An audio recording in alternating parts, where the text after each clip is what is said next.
નમસ્કાર દર્શક મિત્રો, હું ડોક્ટર વિનોદ મીના આપ સૌનું હાર્દિક અભિવાદન કરું છું ઓનલાઈન સ્વયંપ્રભા લેક્ચર સિરીઝમાં. મિત્રો, સ્થિર વિનિમય દર નીતિ એનો અર્થ, તેના ફાયદાઓ અને ગેરફાયદાઓ, અને અસ્થિર વિનિમય દર નીતિનો અર્થ, એના ફાયદાઓ અને ગેરફાયદાઓ, એની ચર્ચા કર્યા પછી આજે આપણે વિનિમય દર નીતિ નિર્ધારણ વિશે ચર્ચા કરીશું. વિનિમય દર નીતિનું નિર્ધારણ કઈ રીતે થાય છે? વિશ્વના ઘણા બધા દેશો અને તેમના ચલણો છે મિત્રો, જેમ કે જર્મનીમાં માર્ક, ફ્રાન્સમાં ફ્રાંક, રશિયામાં રૂબલ, આફ્રિકામાં રેન્ડ, ઇટલીમાં લીરા, ઇઝરાયલમાં સ્ટર્લિંગ, ભારતમાં રૂપીઝ, બાંગ્લાદેશમાં ટકા, જાપાનમાં યેન, ચીનમાં યુઆન. તો I just remember 140 currencies of the different world. તો the thing is કે જર્મનીના માર્કની કિંમત ડોલરમાં આટલી છે, કે ફ્રાન્સના ફ્રાંકની કિંમત આટલી છે, કે બાંગ્લાદેશના ટકાની કિંમત આટલી છે. તો વિશ્વના દેશોના ચલણનું મૂલ્ય ડોલરમાં કઈ રીતે નક્કી થાય છે તે સંદર્ભમાં એક ખૂબ સરસ સિદ્ધાંત ગુસ્તાવો કેસલ નામના એક સ્વીડિશ ઇકોનોમિસ્ટે આપ્યો, જેનું નામ છે સમ ખરીદ શક્તિનો સિદ્ધાંત, પરચેસિંગ પાવર પેરિટી થિયરી. પરંતુ તે ભણતા પહેલા આપણે વિનિમય દર નિર્ધારણ સમજવું પડે કે આંતરરાષ્ટ્રીય સ્તર પર દરેક દેશનું ચલણ ડોલરની સામે કઈ રીતે નક્કી થાય છે. તમે વારે ઘડીએ એવું સાંભળો છો, જાણો છો, જુઓ છો, વાંચો છો, રૂપિયો મજબૂત થયો, રૂપિયો નબળો પડ્યો. તો આ કઈ રીતે થાય છે એ જાણવું, એ સમજવું ખૂબ જરૂરી છે. તો આજનો આપણો લેક્ચર છે વિનિમય દર અને તેનું નિર્ધારણ. તો કઈ રીતે વિનિમય દર નીતિનું નિર્ધારણ થાય છે? તો ડિટર્મિનેશન ઓફ એક્સચેન્જ રેટ, વિનિમય દરનું નિર્ધારણ ઇઝ ધ ટુડેઝ ટોપિક. એનો ફોર્મેટ છે પ્રસ્તાવના, તે પછી માંગનો નિયમ, તેની અનુસૂચિ, તેની આકૃતિ, પુરવઠાનો નિયમ, તેની અનુસૂચિ, તેની આકૃતિ, વિનિમય દરનું નિર્ધારણ, ડિટર્મિનેશન ઓફ એક્સચેન્જ રેટ, તેની અનુસૂચિ, તેની આકૃતિ, અને અંતમાં સમીક્ષા. તો introduction, law of demand index diagram, law of supply index diagram, determination of exchange rate index diagram, and last but not least that is conclusion. હવે ઇન્ટ્રોડક્શનમાં આપણે જે રીતે વાત કરી તે પ્રમાણે, જે રીતે કોઈ પણ વસ્તુની બજાર કિંમત તેની માંગ અને તેના પુરવઠાના પરિબળો દ્વારા નક્કી થાય છે, તે જ રીતે કોઈ પણ ચલણનું મૂલ્ય તેની માંગ અને તેના પુરવઠાના આધારે નક્કી થાય છે મિત્રો. તો જ્યાં માંગ અને પુરવઠો એકબીજાને છેદે છે, માંગ અને પુરવઠો, ત્યાં કોઈ પણ વસ્તુની કિંમત નક્કી થાય છે. જેમ કે આ પેન છે, આ ઘડિયાળ છે, તો એની બજાર કિંમત કેવી રીતે નક્કી થાય? તો કે જે દરે માંગ અને પુરવઠો બંને સરખા થાય અને માંગ રેખા પુરવઠા રેખાને છેદે, આવી સમતોલ બજાર કિંમત જ કોઈ પણ ચીજ વસ્તુઓની માંગ અને પુરવઠાના પરિબળ દ્વારા બજાર કિંમત નક્કી કરે છે. ધ થિંગ ઇઝ કે આ બજાર કિંમત માંગ અને પુરવઠાના પરિબળો દ્વારા કેવી રીતે નક્કી થાય છે, એને આપણે વિનિમય દર નીતિનું નિર્ધારણ સમજીશું. જે રીતે કોઈ પણ વસ્તુની કિંમત તેની માંગ અને તેના પુરવઠાના આધારે નક્કી થાય છે, તે જ રીતે વિશ્વના કોઈ પણ દેશનું ચલણનું મૂલ્ય પણ તેની આંતરરાષ્ટ્રીય બજારમાં માંગ અને તેના પુરવઠાના આધારે નક્કી થાય છે. તો it's as simple and as straightforward logic that as per the price of any commodity decided by its demand and supply on the same ground, the value or the price of the currency of any nation decided by its demand and supply at the international level. જો દેશના ચલણની માંગ આંતરરાષ્ટ્રીય બજારમાં વધે તો દેશના ચલણનું મૂલ્ય વધે છે, અને જો દેશના ચલણની માંગ આંતરરાષ્ટ્રીય બજારમાં ઘટે તો ચલણનું મૂલ્ય ઘટે છે. માની લો કે ભારતના રૂપિયાની માંગ આંતરરાષ્ટ્રીય બજારમાં વધે તો ભારતનો રૂપિયો ડોલરની સામે મજબૂત થાય. અને જો ભારતના ચલણનું મૂલ્ય, આઈ મીન ટુ સે ભારતના ચલણની માંગ ડોલરની સામે ઘટે તો આપણા ચલણનું મૂલ્ય ડોલર સામે ઘટે છે. આ જ બાબત પુરવઠામાં પણ લાગુ પડે છે. જો આપણા ચલણનો પુરવઠો વધશે, સરકાર વધારે પડતી ચલણી નોટો છાપશે અને જરૂરિયાત કરતા વધારે પુરવઠો રાખવાનો પ્રયત્ન કરશે, તો કોઈ પણ વસ્તુની કિંમત જો તેનો પુરવઠો વધે તો ઘટે છે, અને જો તે વસ્તુની અછત હોય, સ્કેરસિટી હોય, એનો પુરવઠો ઓછો હોય, માંગ વધારે હોય, તો તે વસ્તુની કિંમત વધે છે. આવું આપણા ચલણના મૂલ્યના સંદર્ભમાં પણ નક્કી થાય છે. જો ચલણની માંગ કરતા એનો પુરવઠો વધારે હોય તો ચલણનું મૂલ્ય ઘટશે, અને ચલણની માંગ પુરવઠા કરતા વધારે હશે તો ચલણ આંતરરાષ્ટ્રીય બજારમાં ડોલર સામે મજબૂત થશે. એટલે જે રીતે કોઈ પણ વસ્તુની બજાર કિંમત તેની માંગ અને તેના પુરવઠા દ્વારા નક્કી થાય છે, તે જ રીતે કોઈ પણ ચલણનું મૂલ્ય તેની માંગ અને તેના પુરવઠાના આધારે નક્કી થાય છે. જો દેશના ચલણની માંગ આંતરરાષ્ટ્રીય બજારમાં વધે તો દેશના ચલણનું મૂલ્ય વધે છે, અને જો દેશના ચલણની માંગ આંતરરાષ્ટ્રીય બજારમાં ઘટે તો ચલણનું મૂલ્ય ઘટે છે. હવે આને સમજવા માટે સૌથી પહેલા આપણે માંગનો નિયમ સમજવો પડશે. માંગનો નિયમ સમજ્યા પછી એની અનુસૂચિ અને આકૃતિ સમજવી પડશે. પછી પુરવઠાનો નિયમ સમજવો પડશે. પુરવઠાના નિયમની અનુસૂચિ અને આકૃતિ સમજવી પડશે.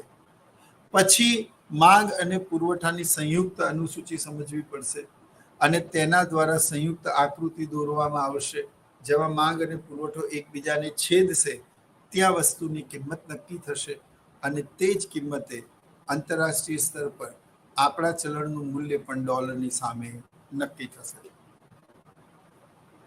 આને વિનિમય દર નિર્ધારણની પ્રક્રિયા કહેવામાં આવે છે મિત્રો. બરાબર. હવે માંગનો નિયમ શું છે?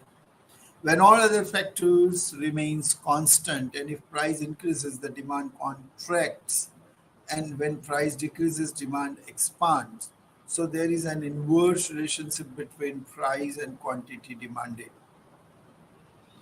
કેટલી સરસ અને કેટલી સચોટ વ્યાખ્યા છે કે અન્ય પરિબળો યથાવત રહેતા જો વસ્તુની કિંમત વધે તો તેની માંગનું સંકોચન થાય છે, વસ્તુની કિંમત ઘટે તો માંગનું વિસ્તરણ થાય છે.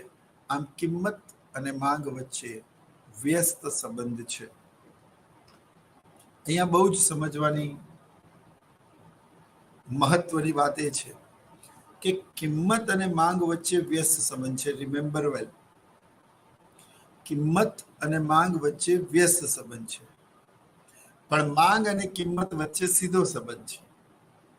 જેમ કે કોઈ પણ વસ્તુની કિંમત વધે તો ગ્રાહકને તે વસ્તુ મોંઘી લાગે. આપણે માંગના નિયમને હંમેશા ગ્રાહકના દ્રષ્ટિકોણથી જોવાનું કે જો કોઈ પણ વસ્તુની કિંમત વધશે તો ગ્રાહકને તે વસ્તુ શું લાગશે? વધારે મોંઘી લાગશે. અને કિંમત વધે તો ગ્રાહકને તે વસ્તુ મોંઘી લાગે એટલે ઓછી વસ્તુઓ ખરીદે. ઓછી વસ્તુઓ ખરીદે એટલે માંગ ઘટે. ના, જો વસ્તુની કિંમત ઘટે તો ગ્રાહકને તે વસ્તુ શું લાગે? સસ્તી લાગે. અને ગ્રાહકને જો તે વસ્તુ સસ્તી લાગે તો તે પહેલા કરતા વધારે વસ્તુઓ ખરીદે, અને પહેલા કરતા વધારે વસ્તુઓ તે ખરીદે તો શું થાય? માંગ વધે. તો કિંમત વધે છે તો માંગ ઘટે છે, અને કિંમત ઘટે છે તો માંગ વધે છે. આમ વિરુદ્ધ દિશાના ફેરફાર છે, માટે કિંમત અને માંગ વચ્ચે વ્યસ્ત સંબંધ છે. આ બહુ જ સમજવાની જરૂર છે. અને જ્યારે પણ બે પરિબળો વચ્ચે વ્યસ્ત સંબંધ હોય અને આપણે એની આકૃતિ દોરીએ તો રેખાનો ઢાળ હંમેશા ઋણ ઢાળ આવે, એટલે માંગ રેખા હંમેશા ઋણ ઢાળ ધરાવે છે. When all other factors remains constant and if price increases, demand contracts. When price decreases, demand expands. So there is inverse relationship between price and demand. So price અને demand વચ્ચે inverse relation છે. But demand અને price એટલે કે માંગ અને કિંમત વચ્ચે સીધો સંબંધ છે. સે ફોર એક્ઝામ્પલ, હાલમાં જ સ્કોર્પિયો કરીને મહિન્દ્રા એન્ડ મહિન્દ્રાની સ્કોર્પિયો એક નવી કાર લોન્ચ થઈ અને એ કારના 1 કલાકની અંદર એટલા બધા બુકિંગ એક્રોસ ઇન્ડિયાથી આવ્યા કે જેટલા પૈસા પાકિસ્તાન વિશ્વ બેંક પાસે કે શ્રીલંકા વિશ્વ બેંક પાસેથી માંગી રહ્યું છે. સમજવાની વાત એ છે કે the amount the Sri Lankan and the Pakistani economy wants from the World Bank, that type of turnover, એટલું turnover ભારતના લોકોએ 1 કલાકમાં જે સ્કોર્પિયોનું બુકિંગ લીધું એનાથી થયું. It means in compared to other Asiatic countries, the economic condition of our nation is far more better. તો પ્રશ્ન એવો છે, આ વાત મેં એટલા માટે તમને કહી કે જ્યારે 1 કલાકમાં જ આટલા લાખો બુકિંગ આવ્યા સ્કોર્પિયોના, તો કંપની શું કરશે? જ્યારે એની પ્રોડક્ટની માંગ ખૂબ વધારે હોય ત્યારે કંપની શું કરે? કંપની પોતાની પ્રોડક્ટની કિંમત વધારશે. એટલે માંગ વધશે, સામે કિંમત પણ વધશે. તો માંગ અને કિંમત વચ્ચે સીધો સંબંધ છે. આ ઘડિયાળની કિંમત વધશે તો ગ્રાહકને મોંઘી લાગશે તો ઓછી ખરીદશે, પણ આ ઘડિયાળની માંગ ખૂબ વધારે હશે અને લોકો એને લેવા માટે પડાપડી કરતા હશે, બુકિંગ કરાવતા હશે, ઓર્ડર કંપનીને ખૂબ વધારે મળી રહ્યા છે, તો કંપની શું કરશે કે આટલા બધા લોકો ખરીદનારા છે, થોડી કિંમત વધારીશું, તેમ છતાં એ લોકો તો ખરીદશે જ. તો માંગ વધી તો કિંમત પણ વધી. So there is a direct relation, સીધો સંબંધ છે બિટવીન ડિમાન્ડ એન્ડ પ્રાઇસ. તો અહીંયા માંગ અને કિંમત વચ્ચે મિત્રો સીધો સંબંધ છે.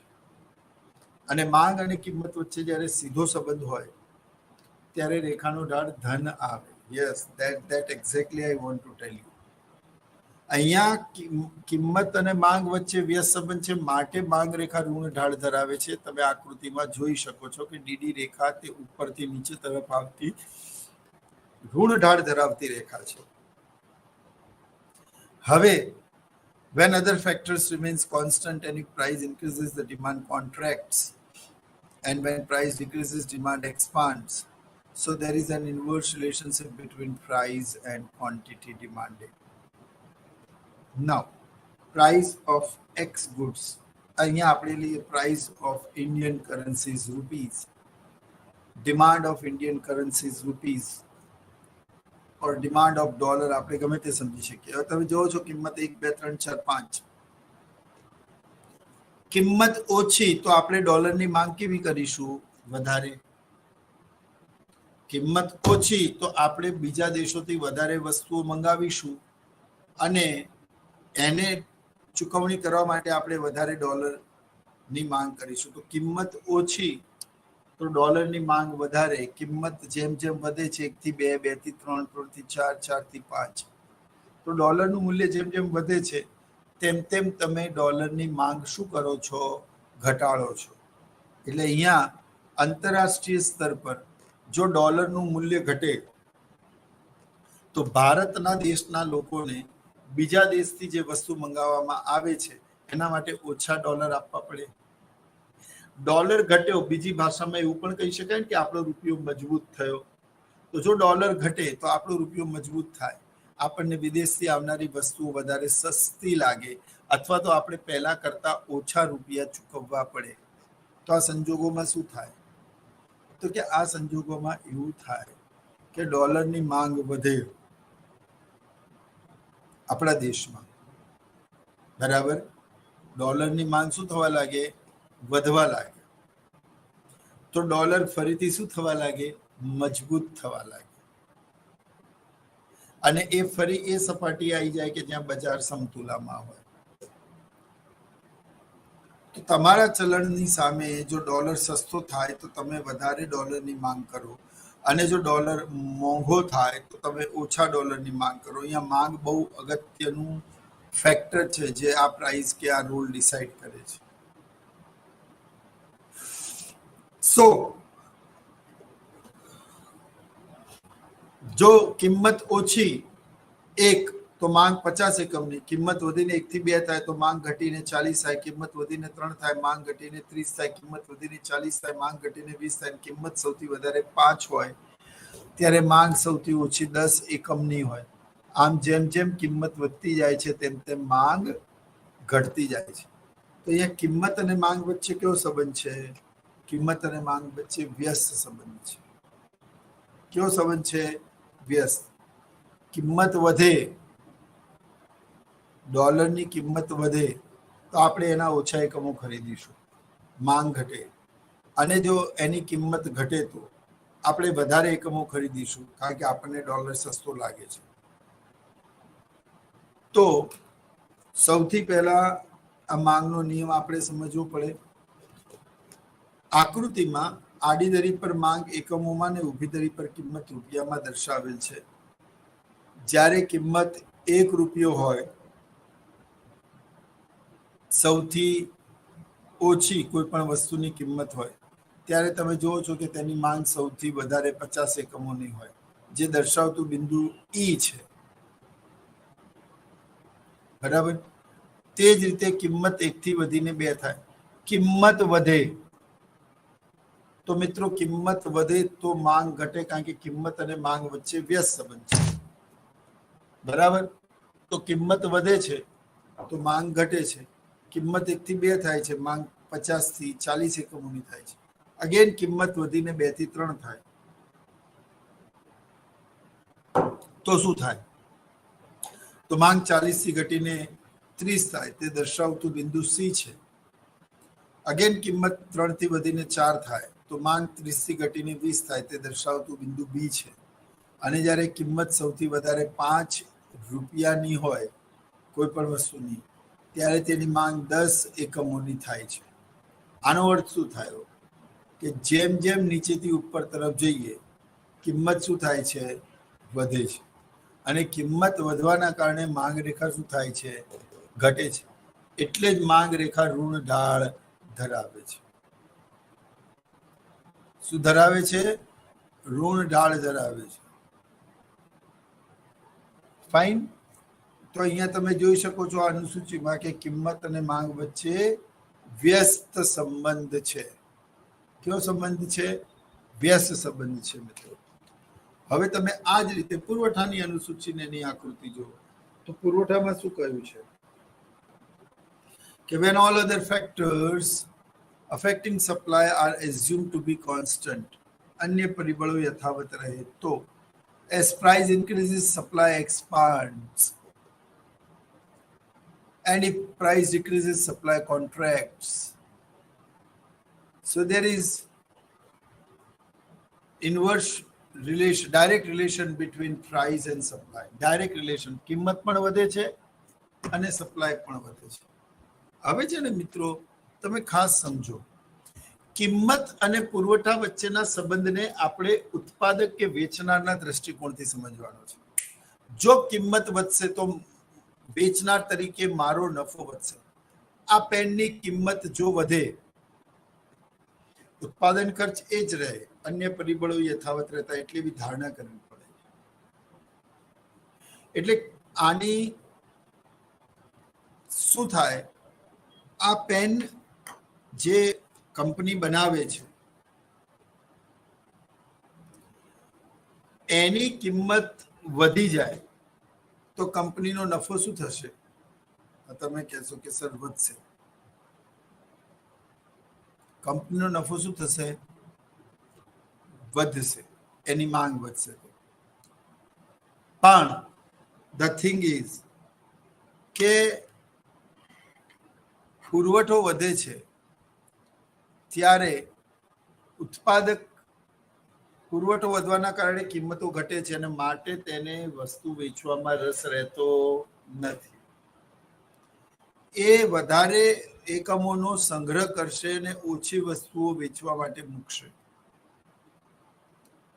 કારણ કે એને ખબર છે કે ભવિષ્યમાં આની કિંમત ખૂબ વધારે વધવાની છે, માટે અત્યારથી ખરીદી કરવાનો કોઈ અર્થ નથી. ઓકે, તો પુરવઠાના નિયમમાં આપણે એવું સમજવાનું કે when all other factors affecting supply are assumed to be constant, as price increases supply expand, and if as price decreases supply contracts, so there is direct relation between price and supply. હવે આ બહુ મહત્વનું છે.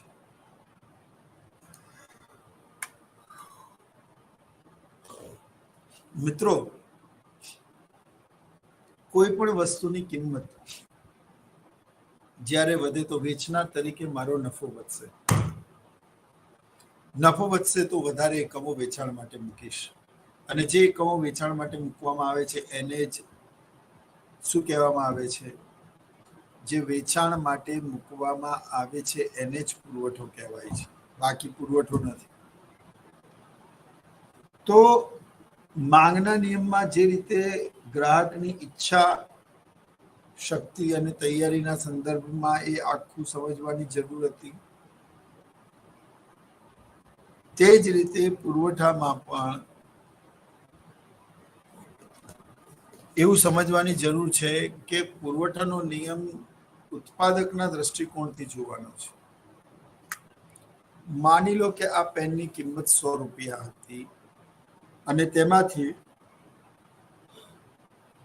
30,000 આનું costing છે, 10,000નો advertisement cost છે અને બાકીના 50 રૂપિયા એટલે કે 50% માર્જિન માલિકનું છે. મારો પ્રશ્ન એ છે કે માની લો કે કોઈ કારણસર આ પેનની કિંમત 60 રૂપિયા થઈ જાય, તો પહેલા એક પેન વેચાતી હતી, આપણને 50 રૂપિયા મળતા હતા. હવે એક પેન વેચાય છે, આપણને માત્ર 40 રૂપિયા મળે છે. તો સવાલ એ છે કે કિંમત અને પુરવઠા વચ્ચે સીધો સંબંધ છે, તમે ઊંધું ના લખી દેતા. તો કિંમતને હંમેશા ઉત્પાદકના દ્રષ્ટિકોણથી જોવાનું છે, અને કિંમત વધે તો માલિકનો નફો વધે, માટે તે ગોડાઉનમાં સંગ્રહ ન કરે, વધારે એકમોનું વેચાણ કરે. ફરી એકવાર આને બી સમજતા પહેલા તમારે બે મુદ્દાઓને સમજવું પડશે. કોને જથ્થો કહેવાય અને કોને પુરવઠો કહેવાય. ઉત્પાદનનો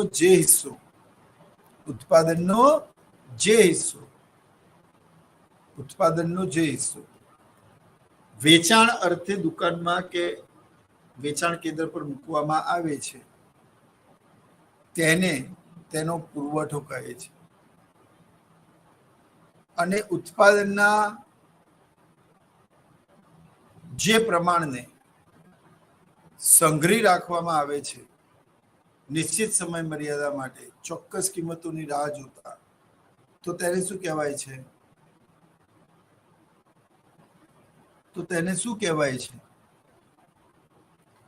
તેને જથ્થો કહેવાય છે. હવે શું છે, ઘણા અર્થશાસ્ત્રીઓ માને છે કે જથ્થો પ્લસ પુરવઠો ઇઝ ઇક્વલ ટુ પુરવઠો.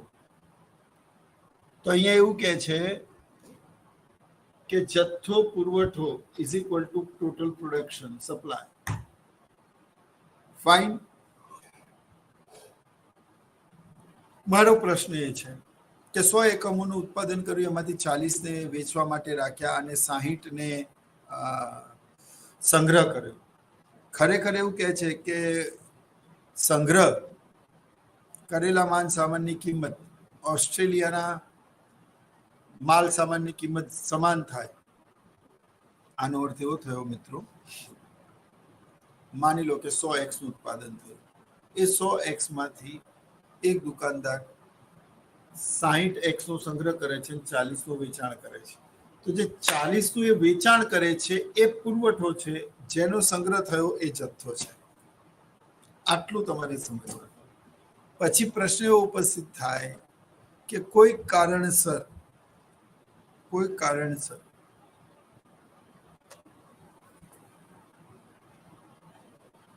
બરાબર, કોઈ કારણોસર એવું બને કે કોઈ પણ વસ્તુનો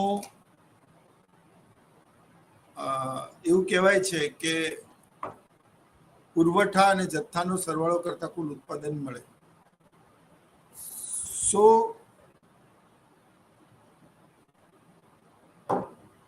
હું આપને એમ પૂછું કે કુલ ઉત્પાદન 100 એકમોનું થયું,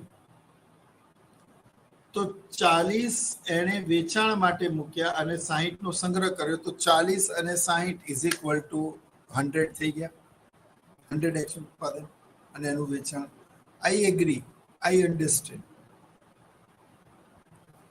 બરાબર. પણ પ્રશ્ન અને સવાલ એવો થાય છે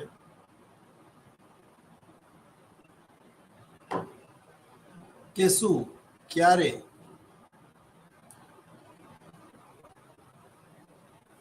જે સંગ્રહ છે, જે જથ્થો છે, એ ઉત્પાદન કરતા વધારે હોઈ શકે? તમે એવું કહો કે સર આપે હમણાં કીધું કે કુલ પુરવઠો બરાબર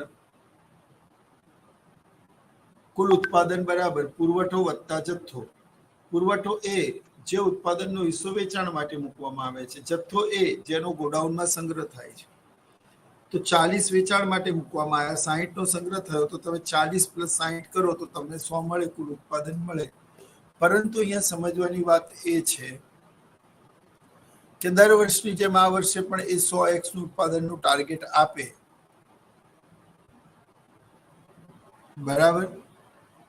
તો શું થાય કે ઉત્પાદન 100 નું થયું, 40 એને વેચાણ માટે મૂક્યા, 60 નો સંગ્રહ કર્યો, તો 60 વત્તા 60 ગયા વર્ષના પડેલા 60 અને આ વર્ષના 60 120 થયા.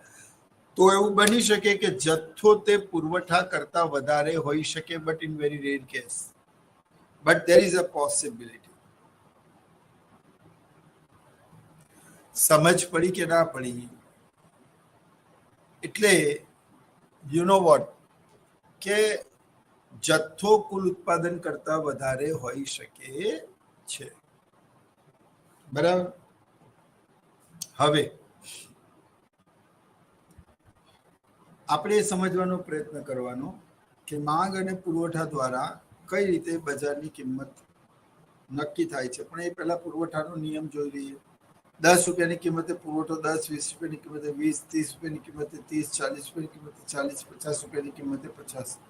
હવે તમે જોઈ શકો છો 10 આ 5 છે એટલે હું એને નંબર આપું 1, 2, 3, 4, 5. તો 10 રૂપિયા કિંમત હતી ત્યારે પુરવઠો કેટલો હતો? 10 એકમનો. હવે તમે જો કિંમત વધતી જાય છે તો માલિકનો નફો પણ વધતો જાય છે. કિંમત 3 તો પુરવઠો, કિંમત 30 તો પુરવઠો 30, કિંમત 40 તો 40, 50 તો 50. બરાબર. તો જેમ જેમ આકૃતિમાં કિંમત વધતી જાય છે તેમ તેમ પુરવઠો પણ વધતો જાય છે. બરાબર. તો અહીંયા કિંમત અને પુરવઠા વચ્ચે સીધો સંબંધ હોવાના કારણે રેખાનો ઢાળ એ ધન ઢાળ છે. શું છે રેખાનો ઢાળ? એ ધન ઢાળ છે. હવે આની અનુસૂચિ સમજીએ. અનુસૂચિ શેના પરથી આવી? આકૃતિ શેના પરથી આવી? તો આકૃતિ એ બે પરિબળો વચ્ચેના આંતરિક સંબંધોના કારણે આવી. મને ખબર છે કે ઉત્પાદન અને આઈ મીન ટુ સે કિંમત અને પુરવઠા વચ્ચે સીધો સંબંધ છે, પણ પુરવઠા અને કિંમત વચ્ચે વ્યસ્ત સંબંધ છે. જો કોઈ પણ વસ્તુનો પુરવઠો એની જરૂરિયાત કરતા વધશે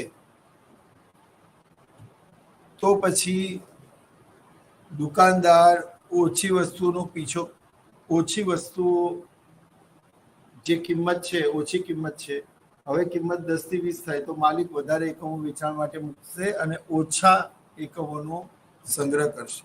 ફરી કિંમત વધશે 20 થી 30, ત્યારે શું થશે? 20 થી 30 થાય એટલે કિંમત વધી, તો સામે પુરવઠો પણ વધ્યો. કિંમત 40 રૂપિયા વધે તો પુરવઠો પણ 40 રૂપિયા વધે. કિંમત જો 50% વધે તો માંગમાં પણ 50%નો વધારો થાય.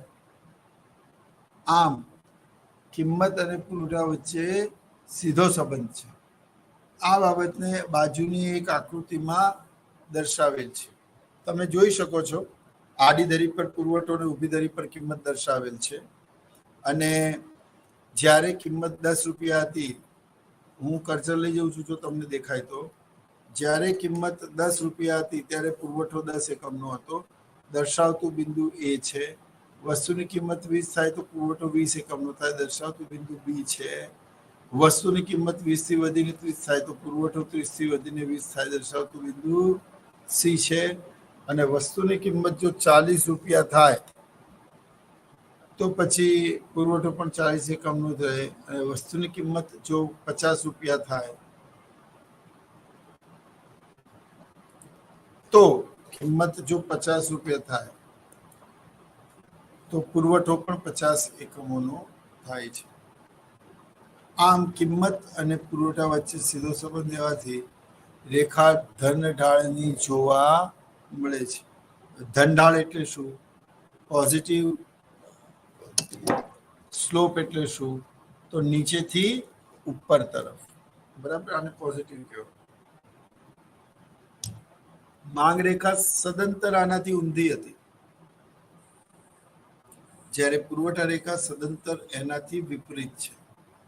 માંગ રેખા ઉપરથી નીચે તરફ ડાબીથી જમણી તરફ હોય. પુરવઠા રેખા જમણેથી ડાબે તમે લખો, જમણેથી ડાબી સાઈડ, તો આમ ટેકનિકલી સાચું છે. પણ અહીંયા કિંમત અને માંગ વચ્ચે સીધો સંબંધ છે.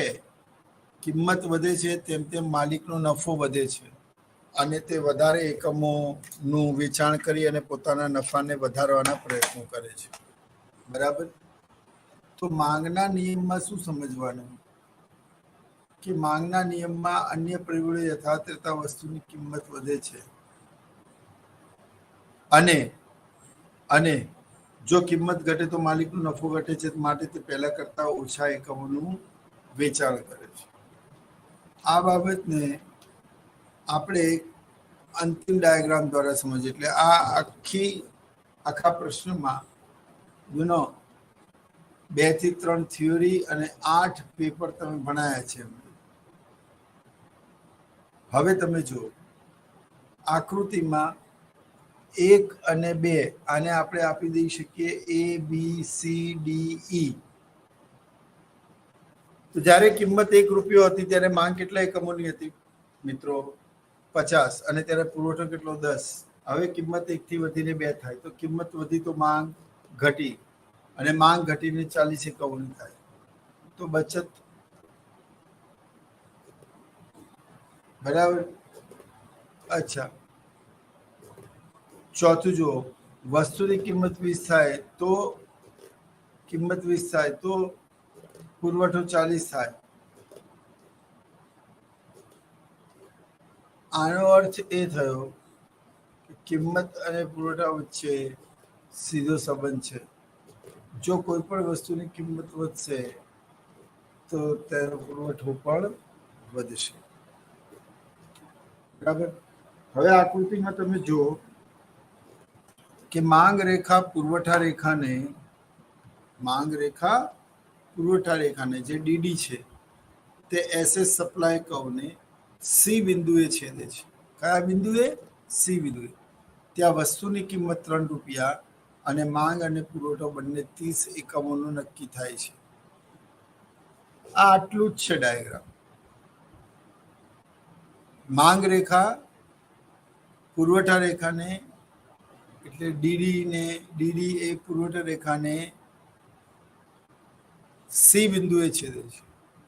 હવે સી એક એવું ઐતિહાસિક બિંદુ છે જ્યાં માંગ અને પુરવઠો બંને સરખા નક્કી થાય છે, અને એટલા જ માટે એની જમણી બાજુ એક રાષ્ટ્રધ્વજ ફરકાવવામાં આવે છે. કેમ એવું?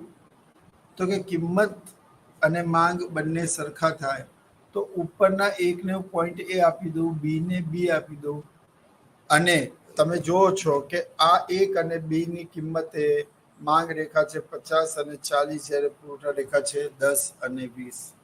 તો અહીંયા હું કહી શકું કે demand is greater then price. I mean to say supply. જ્યારે કિંમત 4 અને 5 રૂપિયા થાય ત્યારે તમે જોઈ શકો છો કે માંગ 20 અને 10 એકમોની છે. અને આમાં અહીંયા ઊંધું થઈ જાય છે. પુરવઠા રેખામાં 40 થી 50% વધારો એટલા માટે થાય છે કે માલિક એમાંથી જ્યારે કિંમત વધે, માલિકનો નફો વધે, વધારે એકમોનું વેચાણ કરે, બરાબર, તો કિંમત વધે તો પુરવઠો પણ વધે છે. તો અહીંયા કિંમત અને પુરવઠા વચ્ચે સીધો સંબંધ છે. પણ માંગ અને પુરવઠા વચ્ચે કેવો સંબંધ છે? કિંમત અને માંગ વચ્ચે વ્યસ્ત સંબંધ છે, પણ કિંમત અને પુરવઠા વચ્ચે સીધો સંબંધ છે. તો અહીંયા ડીડી એ માંગ રેખા છે અને એસએસ એ પુરવઠા રેખા છે. બંને એકબીજાને સી બિંદુએ છેદે છે. સી સિવાયનું કોઈ પણ બિંદુ એ સમતુલાનું બિંદુ નથી. આ કિંમતે 3 રૂપિયા, બરાબર, એ કિંમત અને 30 એ માંગ અને પુરવઠો દ્વારા નક્કી થાય છે. અહીંયા સી એ સમતુલાનું બિંદુ છે મિત્રો. અહીંયા કોઈ પણ ચલણનું મૂલ્ય ડોલરની સામે નક્કી થાય છે. હવે તમે આ બાબતને થોડું ઇનડેપ્ટેડ સમજો કે જો કિંમત વધે, માની લો કે ડોલરની, તો શું થશે? ડોલરની કિંમત વધશે ને, તો આંતરરાષ્ટ્રીય સ્તર પર ડોલર વધારે મજબૂત થશે. પણ સામે આપણા દેશનું ચલણ નબળું પડશે.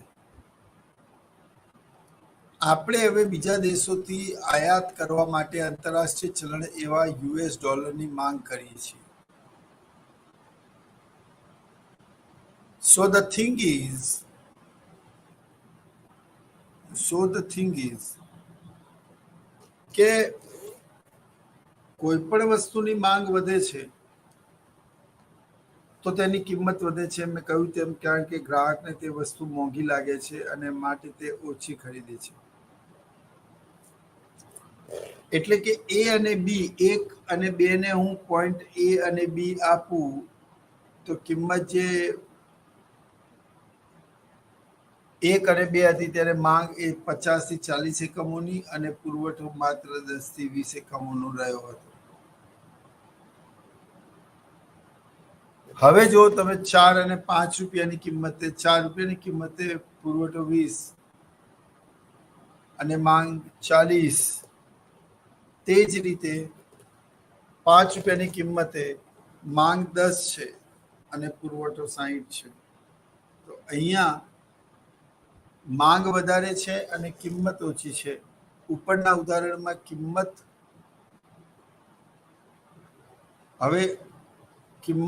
ઓછી છે માટે પુરવઠો 10 અને 20 ઓછો રહેશે. પણ કિંમત ઓછી હોવાને કારણે ગ્રાહકોને વધારે શું લાગશે? સસ્તી લાગે. તો કિંમત ઓછી હોય તો ગ્રાહક વધારે વસ્તુઓનું વેચાણ કરે. હવે આના દ્વારા કિંમત નિર્ધારણની પ્રક્રિયા આપણે સમજી ગયા, બરાબર. તો એકવાર ફરી આપણે નજર કરી લઈએ. આજનો આપણો ટોપિક હતો વિનિમય દરનું નિર્ધારણ, બરાબર. હવે આનું ફોર્મેટ છે પ્રસ્તાવના. પ્રસ્તાવનામાં શું આવે? જે રીતે કોઈ પણ વસ્તુની કિંમત બજાર કિંમત તેની માંગ અને તેના પુરવઠા દ્વારા નક્કી થાય છે, તે જ રીતે કોઈ પણ ચલણનું મૂલ્ય પણ તેની માંગ અને તેના પુરવઠાના પરિબળો દ્વારા મિત્રો શું થાય છે? નક્કી થાય છે. જો દેશના ચલણની માંગ આંતરરાષ્ટ્રીય બજારમાં વધે તો દેશના ચલણનું મૂલ્ય વધે છે, અને જો દેશના ચલણની માંગ આંતરરાષ્ટ્રીય બજારમાં ઘટે તો ચલણનું મૂલ્ય ઘટે છે. હવે આમાં રાજકોષીય નીતિ અને નાણાકીય નીતિની પ્રસ્તુતતા શું છે? જો દેશના ચલણની માંગ આંતરરાષ્ટ્રીય બજારમાં વધતી હોય, એટલે કે આનું કામ માત્ર દેશની નાની મોટી વ્યવસ્થાઓને સાચવવાનું નથી, પરંતુ નાણાકીય નીતિ અને રાજકોષીય નીતિ આ બંને નીતિઓ જેમાં bank rate, CRR, open market policy બધાનો સમાવેશ થાય છે, એ તમામ વસ્તુઓ આ ચલણના મૂલ્યને નક્કી કરે છે. તો જો દેશના ચલણની માંગ આંતરરાષ્ટ્રીય બજારમાં વધે તો આપણા સાથે વિશ્વના મોટાભાગના દેશો જો વેપાર કરે અને એમણે પછી ચૂકવણી પેટે ભારતના રૂપિયાની જરૂર પડે, અથવા આપણા દેશમાંથી ખૂબ મોટા પ્રમાણમાં સહેલાણીઓ વિદેશોમાં જાય અથવા વિદેશીથી અહીંયા આપણા દેશમાં આવે અને એ લોકો જે ચલણની માંગ કરે, એટલે આ બધું સમજવાની જરૂર છે. જો દેશના ચલણની માંગ આંતરરાષ્ટ્રીય બજારમાં વધે તો વધશે, અને જો દેશના ચલણનું મૂલ્ય વધે તો વધશે અને ઘટે તો ઘટશે. ચલણની માંગ આંતરરાષ્ટ્રીય બજારમાં ઘટે તો ચલણનું મૂલ્ય ઘટે છે. બરાબર. હવે માંગની બાબત છે. When all other factors remains constant and if price increases, demand contracts. If price decreases, demand expands. So there is an inverse relationship between price and demand. But તમે યાદ રાખો, તમે ડિમાન્ડ અને પ્રાઇસ ના બોલો. ડિમાન્ડ અને પ્રાઇસમાં જમીન આસમાનનો ફરક છે. ડિમાન્ડ એન્ડ પ્રાઇસ, બરાબર. હવે ઘણા અર્થશાસ્ત્રી એવું પણ કહે છે કે તમારે આને સમજવું હોય તો તમારે બજાર કિંમત કેવી રીતે નક્કી થાય છે તે પણ સમજવું પડે. તો માંગ પર અસર કરતા પરિબળો પણ ભણવા પડે. જ્યારે એવી વાત કરવામાં આવે છે કે અન્ય પરિબળો સ્થિર રહેતા, તો અન્ય પરિબળોમાં શું શું આવે? અન્ય વસ્તુની કિંમત આવે, ગ્રાહકની આવક આવે, જીવન જરૂરી એસેન્શિયલ ગુડ્સ અથવા તો જોખમકારી વસ્તુઓ આવે. બરાબર. આ બધી જ વસ્તુઓની કિંમત આંતરરાષ્ટ્રીય બજારમાં ઓછી રહેવાની, because government wants to help some poor and middle class families. તો અહીંયા કિંમત જેમ જેમ વધે છે તેમ તેમ માંગ રેખા ઘટે છે. પરંતુ આપણે એવું કહીએ તો ₹1 કિંમતે એ 50 એકમો ખરીદતો હતો. બરાબર. હવે કિંમત વધે તો શું થાય? ગ્રાહકને તે વસ્તુ મોંઘી લાગશે, એટલે પહેલા કરતા ઓછી ખરીદશે. તો તમે આકૃતિમાં જોઈ શકો છો, મારું કર્સર જ્યારે કિંમત 1 થી 2 હતી તો માંગ 50 થી 40 થઈ, કિંમત 2 થી 3 થાય તો માંગ 40 થી 30 થાય, કિંમત ઘટીને 4 થાય તો માંગ ઘટીને 20 થાય, કિંમત 5 થાય તો માંગ ઘટીને 10 થાય. આમ કિંમત અને માંગ વચ્ચે તો પહેલેથી જ વ્યસ્ત સંબંધ છે. હવે જ્યારે તમે પુરવઠાની વાત કરશો તો પુરવઠા અને કિંમત વચ્ચે સીધો સંબંધ છે. આપણે પેલા માંગ રેખાને સમજીએ. આના જે અધર ફેક્ટર્સ છે, બરાબર, કિંમત અને માંગ સિવાયના, એને પણ સમજવું પડશે. એટલે કેવી રીતે સમજાય? જો કિંમત વધતા માંગ વધે છે, ગ્રાહકને તે વસ્તુ મોંઘી લાગે છે, માટે તે ઓછી ખરીદે છે, તો કિંમત અને માંગ વચ્ચે વ્યસ્ત સંબંધ છે, માટે રેખાનું ઢાળ ઋણ ઢાળ આવે છે. તો કઈ કઈ વસ્તુઓ વ્યક્તિના સ્વાસ્થ્ય પર જનરલી અસર કરે એ પણ વિચારો. હવે આપણે સપ્લાય ભણીએ. જેમ જેમ કિંમતો વધતી જાય છે, તમે જો તેમ તેમ પુરવઠો પણ વધતો જાય છે. કારણ કે જે માલિક છે એ માલિક એવું વિચારે છે કે જો કિંમત વધશે તો મને નફો વધારે મળશે. તો એ વધારે નફો કમાવા માટે ગોડાઉનમાં મૂકે કે વેચાણ માટે મૂકે એ બહુ સામાન્ય સમજની વાત છે. તો જેમ જેમ કિંમત વધે છે તેમ તેમ માલિકનો નફો વધે છે, માટે તે વધારે એકમો વેચાણ માટે મૂકે છે.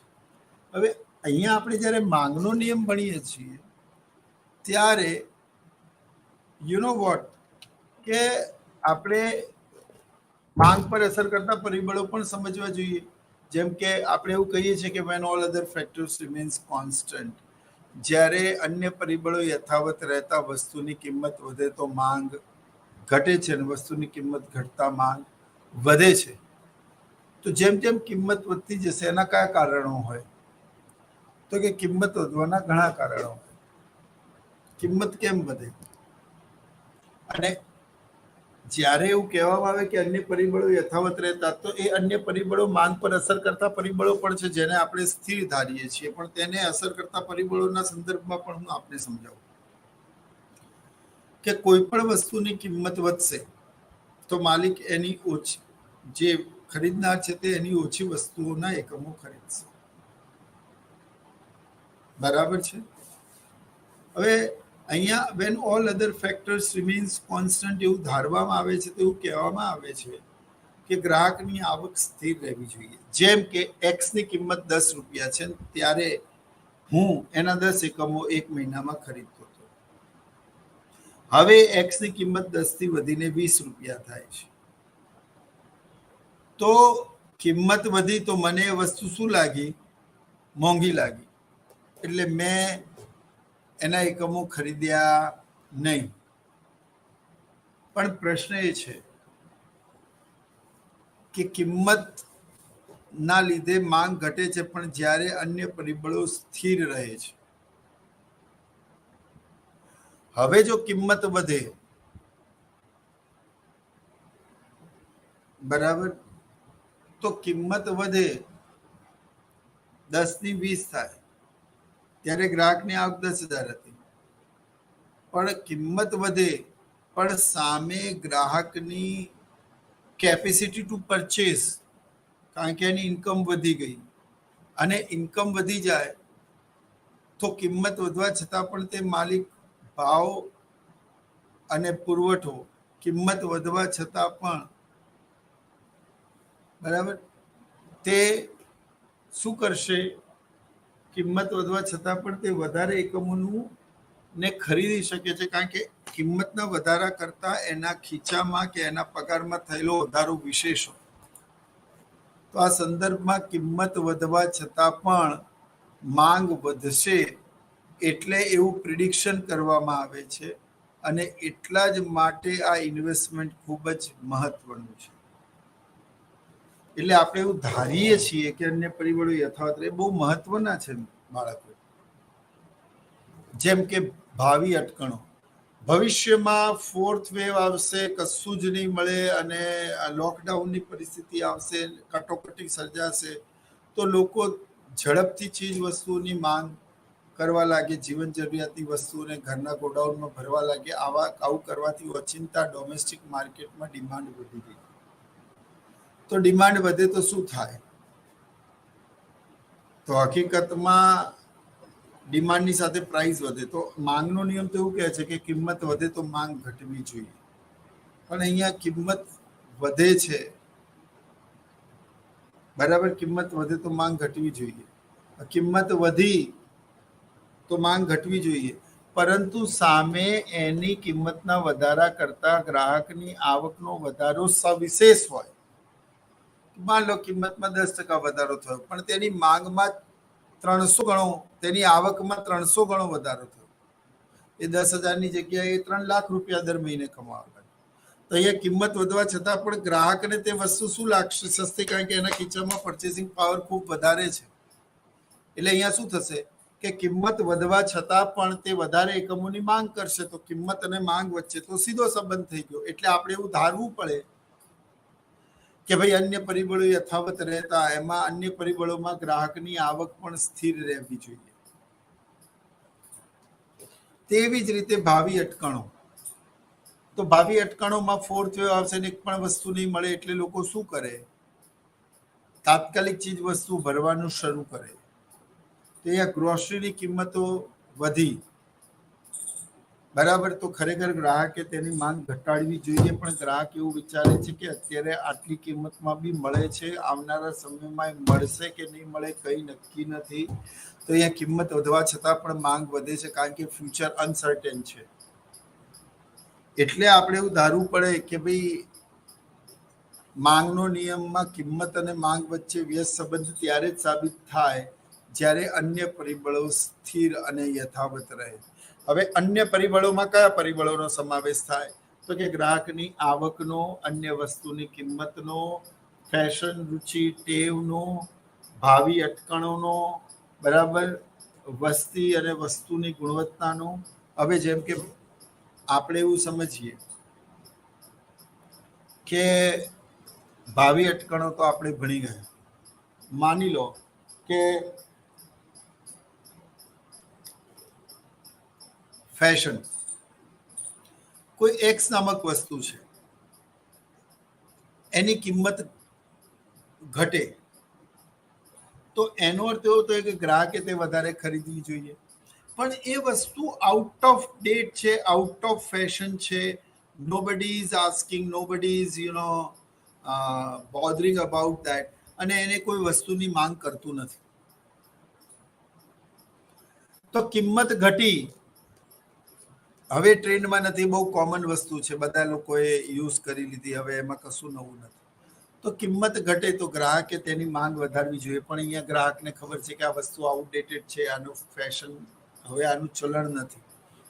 તો એ વસ્તુ જેમ કે અત્યારે ફ્લોપી અને ડ્રાઈવમાં આપને કોઈ સીડી જે 10 રૂપિયાની એક મળતી હતી, હવે કોઈ 1 રૂપિયામાં બી આપે તો પણ આપણા માટે કોઈ સેન્સ કે ઉપયોગિતાની વસ્તુ નથી. તો અહીંયા શું થયું? એનું ચલણ, એનો ટ્રેન્ડ ઘટી ગયો. અહીંયા કિંમત ઘટવા છતાં પણ માંગ વધતી નથી, ઉપરથી કિંમત ઘટવા છતાં પણ માંગ બી ઘટતી જ જાય છે, કારણ કે તે વસ્તુ આઉટડેટેડ છે. એટલે આપણે એવું ધારવું પડે છે કે અન્ય પરિબળો યથાવત કરતા એમાં આ પરિબળ પણ છે.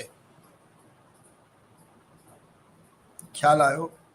એટલે જ્યાં સુધી આ બધા પરિબળોને આપણે સ્થિર નહીં ધારી લઈએ ત્યાં સુધી આને સમજી શકાશે નહીં. હવે એ જ રીતે મિત્રો પુરવઠાનો નિયમ છે. તો પુરવઠામાં બી જ્યારે આવું કહેવામાં આવે છે કે when all other factors remains constant, માની લો કે પ્રોડક્શન મેથડ, ટેકનોલોજી કે ઉત્પાદન ખર્ચ, એક્સ નામક વસ્તુની કિંમત માની લો કે 100 રૂપિયા છે. આને બનાવવાનું કોસ્ટિંગ માની લો કે 60 રૂપિયા છે. આને માલિક 100 રૂપિયામાં વેચે છે, એટલે પ્રતિ એકમ માલિકને 40 રૂપિયા મળે છે. હવે આની કિંમત વધે, 100 રૂપિયાની જગ્યાએ કિંમત 125 થાય, તો હું શું કરીશ? સંગ્રહ કરીશ કે વેચાણ માટે મૂકીશ?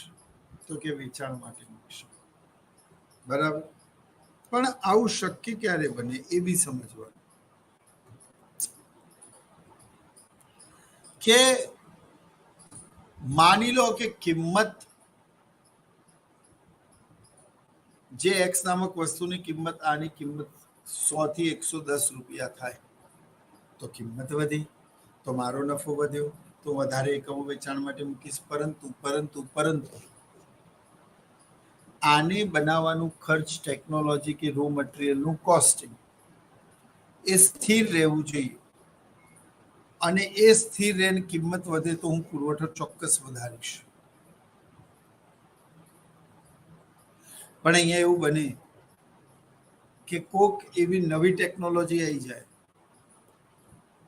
અને એ નવી ટેકનોલોજીના કારણે જૂની ટેકનોલોજી માર્કેટથી આઉટડેટેડ થઈ ગઈ અને તે ટેકનોલોજીને વસાવવાનું ખર્ચ વધારે છે,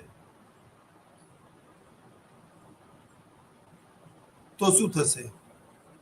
અહીંયા કિંમત વધવા છતાં પણ પુરવઠો વધશે નથી. હવે એનું ઉત્પાદન ખર્ચ માનો કે 80 રૂપિયા થઈ જાય, તો પેનની કિંમત વધીને 10 રૂપિયા વધીને 110 થઈ. તો હવે એક પેન વેચો છો તો તમને 30 રૂપિયા મળે છે. 80 થી 10, 110. પણ તમે જ્યારે 100 રૂપિયામાં વેચતા હતા ત્યારે તમને 40 રૂપિયા મળતી હતી, કારણ કે તમને નફો થતો હતો, કારણ કે ત્યારે વસ્તુની કિંમત અને ઉત્પાદન ખર્ચ રો મટીરિયલનું કોસ્ટ 40 રૂપિયા જ હતું. હવે એ 40 રૂપિયાના 80 રૂપિયા થઈ ગયા, તો 110 રૂપિયા થાય તેમ છતાં પણ હવે વધારાના વેચાણથી મને તો માત્ર 30 રૂપિયા જ મળે છે. તો અહીંયા કિંમત વધવા છતાં પણ પુરવઠો માલિક વધારશે નહીં, ઉલટાનું એ ઘટાડશે. એટલે આપણે એવું ધારવું પડે છે કે અન્ય પરિબળો યથાવત રહેતા. હવે એ અન્ય પરિબળોમાં આવા બધા જ પરિબળો આવી ગયા. ખ્યાલ આવ્યો આપને? આનો અર્થ એવો થયો કે વસ્તુની કિંમત અને માંગ વચ્ચે વ્યસ્ત સંબંધ, વસ્તુની કિંમત અને પુરવઠા વચ્ચે સીધો સંબંધ. આવું ક્યારે બને? તો એના માટે આ મેં જે તમને સમજાવ્યું એ સમજવું પડે, અને માંગ અને પુરવઠાના જે પરિબળો છે એને પણ સમજવા પડે. એટલે તમે માંગની ધારણા સમજ્યા, તમે પુરવઠાની ધારણા સમજ્યા, આ બંને સ્થિર રહે. અને કિંમત વધે તો માંગનું વિસ્તરણ થાય, અને કિંમત વધે તો પુરવઠાનું પણ વિસ્તરણ થાય. જો કિંમત વધે તો માંગનું સંકોચન થાય, અને કિંમત વધે તો પુરવઠાનું વિસ્તરણ થાય. માંગ રેખા ઋણ ઢાળ હોય, પુરવઠા રેખા ધન ઢાળ હોય. આ બંને એકબીજાને જ્યાં છેદે ત્યાં બજાર સમતુલામાં હોય. આકૃતિમાં સી બિંદુએ તમે જોઈ શકો છો કે કિંમત 3 અને પુરવઠો અને માંગ બંને 30 એકમોની છે. સો 1 રૂપીસ અને 2 રૂપીસ પ્રાઇસમાં demand is greater than supply, but at the price rupees 4 and 5, the demand is less than the supply, because the demand is 20 and 10, the supply is 50, 40 and 50. So in such a case, only the point C, where the price is rupees 3 and demand is 30 and supply also 30. તો અહીંયા બજારમાં માંગ અને પુરવઠો બંને શું થાય છે? સરખા થાય છે. અને બંને જ્યારે સરખા થાય છે ત્યાં બજાર સમતુલામાં આવે છે. અને બજાર જ્યાં સમતુલામાં આવે છે ત્યાં વસ્તુની કિંમત નક્કી થાય છે. જે રીતે, ફરી એકવાર અંતમાં કહું છું કે જે રીતે કોઈ પણ વસ્તુની કિંમત, તેની બજાર કિંમત વસ્તુની માંગ અને તેના પુરવઠાના આધારે નક્કી થાય છે, તે જ રીતે ચલણનું મૂલ્ય પણ ચલણની માંગ અને ચલણના પુરવઠા દ્વારા થાય છે. આંતરરાષ્ટ્રીય બજારમાં જો ભારતના ચલણની માંગ વધશે, ભારતમાંથી તો ચલણની માંગ વધશે, તો શું થશે? આપણું ચલણ ડોલરની સામે મજબૂત થશે. અને જો આપણા ચલણનો પુરવઠો વધ્યો, સરકારે નવી ચલણી નોટો છાપી, માથાદીઠ આવક રાષ્ટ્રીય આવક ઘટી, અને આપણા દેશના ચલણની માંગ વિશ્વ સ્તરે ઘટી જાય, તો પછી આપણને નુકસાન થાય. તો કિંમત અને માંગ વચ્ચે વ્યસ્ત સંબંધ, પણ માંગ અને કિંમત વચ્ચે સીધો સંબંધ. એ જ રીતે કિંમત અને પુરવઠા વચ્ચે સીધો સંબંધ, પણ પુરવઠા અને કિંમત વચ્ચે વ્યસ્ત સંબંધ. કિંમત વધે તો માલિકનો નફો વધે, એટલે પહેલા કરતાં વધારે એકમોનું એ વેચાણ કરે. કિંમત ઘટે તો માલિકનો નફો પણ ઘટે, એટલે પહેલા કરતાં ઓછી વસ્તુઓનું વેચાણ કરે. આમ કિંમત અને માંગ વચ્ચે સીધો કિંમત અને પુરવઠા વચ્ચે સીધો સંબંધ છે. પણ પુરવઠા અને કિંમત વચ્ચે કેવો સંબંધ? કોઈ પણ વસ્તુનો પુરવઠો ખૂબ વધી જાય. જો ગોલ્ડ વગર જીવાય, પણ એ રેર કમોડિટી છે એટલે એની કિંમત બહુ વધારે છે. ઓક્સિજન વગર જીવી જ ન શકાય, પણ અત્ર તત્ર સર્વત્ર બધી જગ્યાએ માણસને ઓક્સિજન મળે છે. જો પુરવઠો વધારે છે માટે કિંમત નથી, બાકી જીવન જરૂરી વસ્તુ તો સોના કરતા ઓક્સિજન વધારે મહત્વનું છે. એટલે જેમ પુરવઠો વધે તેમ માંગ શું થાય? પુરવઠો વધે તેમ કિંમત ઘટે, અને પુરવઠો ઘટે તો કિંમત વધે, કારણ કે પુરવઠો ઘટે તો અછત સર્જાય, અને અછત સર્જાય તો ભાવ વધે. તો મિત્રો, આ તમારી કિંમત નિર્ધારણની પ્રક્રિયા થઈ. આ સાથે જ આજનો આપણો લેક્ચર આપણે સમાપ્ત કરીએ છીએ. આઈ હોપ વિનિમય દર નિર્ધારણ તમને સમજ આવ્યું હશે. આ જ રીતે આપ ઓનલાઈન લેક્ચર જોતા રહો, સમજતા રહો. નમસ્કાર અને જય હિન્દ.